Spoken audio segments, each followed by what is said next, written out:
Much of the early history of Westeros is lost in the midst of time in the form of songs and legends passed through the generations.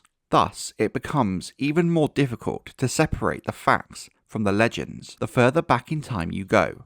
This is particularly true of the Stormlands, where the First Men were comparatively few when compared to the other kingdoms of Westeros, especially when the elder races had a particularly strong presence in the Stormlands. Elsewhere in the Seven Kingdoms, the runes that tell the stories of the First Men survive to this day, chiseled into cave walls and standing stones and the ruins of fallen strongholds. In the Stormlands, often as not, the First Men carved their tales of their victories and defeats in the trunks of trees, long since rotted away and turned into the very soil of the kingdom. Moreover, a tradition developed among the Stormkings of old for naming the king's firstborn son and heir after Durran Godsgrief, founder of their line, further compounding the difficulties of the historians. The bewildering number of King Durrans has inevitably caused much confusion. The maesters of the Citadel of Old Town have given numbers to many of these monarchs in order to distinguish one from the other, but that was not the practice of the singers, who were unreliable at the best of times, and who are also our chief sources of information for this time period. Thus, the information we have for the early years of the Stormlands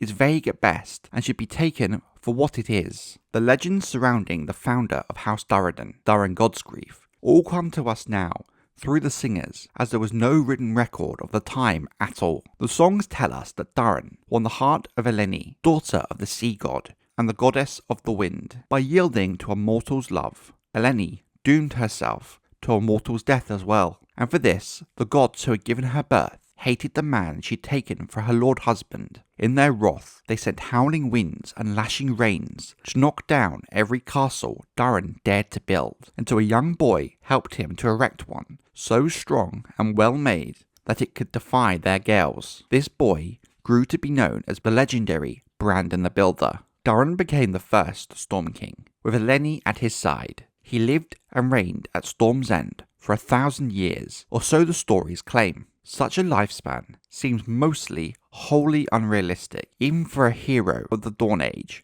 married to a daughter of two gods. The maesters of the Citadel of Old Town suggested that this king of 1,000 years could in truth be a succession of monarchs, all bearing the same name, which seems plausible, but must forever remain unproven and ultimately unprovable. Whether he was one man or 50, we know that in his time the kingdom extended its writ far beyond Storm's End and its hinterlands, absorbing the neighbouring kingdoms one by one over the centuries. Some were won by treaty, some by marriage, more by conquest, a process that was continued by Durran's descendants. The Godsgrief himself was the first to claim the Rainwood, the wet wilderness that hitherto belonged only to the children of the forest. His son, Durran the Devout, returned to the children most of what his father had seized, but a century later, Durran Bronzeaxe took it all back again, this time for good and all. The songs tell us that Durran the Dour slew Lon the Last, king of the giants, at the Battle of the Crookwater, but scholars still debate whether he was in fact Durran the Fifth or Sixth.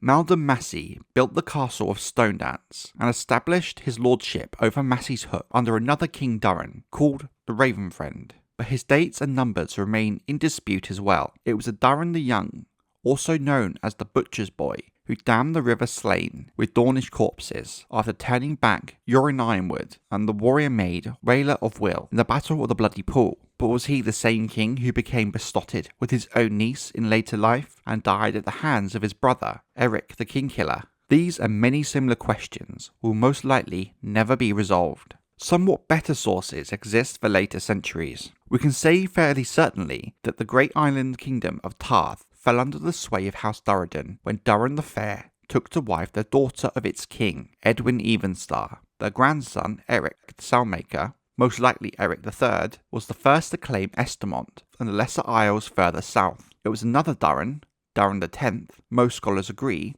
who extended the kingdom northward to the Blackwater Rush, and his son, Monfred the Mighty, who first crossed the Great River, defeating the petty kings of House Darkland and House Mooten in a series of wars, and seizing the prosperous port towns of Duskendale and Maidenpool in the name of the Storm Kings. Monfred's son, Durran XI, the Dim, and his own son, Baron the Beautiful, yielded up all he had gained, and more besides, during the long years when Dunwall I the Fat ruled in the Stormlands. The Masseys broke away, Tarth thrice revolted, and even upon Cape Wrath a challenger arose from a woods witch known only as the Green Queen, who held the Rainwood against Storm's End for the best part of a generation.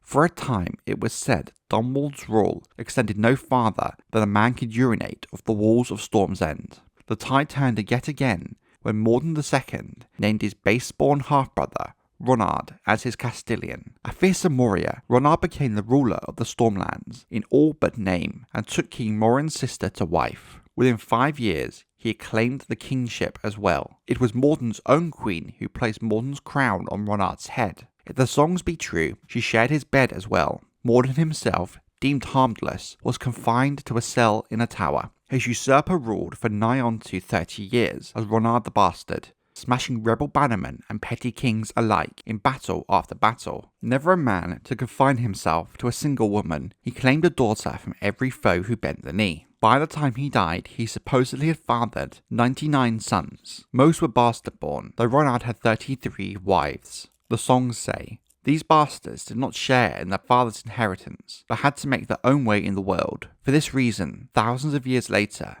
many and more of the small folk of the Stormlands, even the meanest and humblest amongst them, still boast of royal blood.